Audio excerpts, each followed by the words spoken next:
Azərbaycanda adamın enerjisinin 90%-i özün qorumağa gedir. Təsəvvür et, tezdən yuxudan durursan, axşamda görürsən sən yorulmusan. Niyə yorulmusan? Baxırsan ki, işin gücün ancaq özün qorumaq olur. Xalqdan qoru, dövlətdən qoru, nə bilim, maşından qoru, oradan qoru, pis adamlardan qoru. Və belə özünü qoruya, görürsən ki, yorulmusan, gözlərin axır. Bizdə hamı özünü bir-birindən qoruyur. Hamı bir-birinin acığına yaşayan ölkənin adamları yıxdı.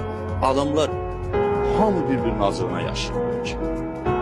Bir-birinin acığına ərə gedirlər, bir-birinin acığına ceyiz verirlər, bir-birinin acığına maşın alırlar, bir-birinin acığına maşın dəyişirlər, bir-birinin acığına ev alırlar.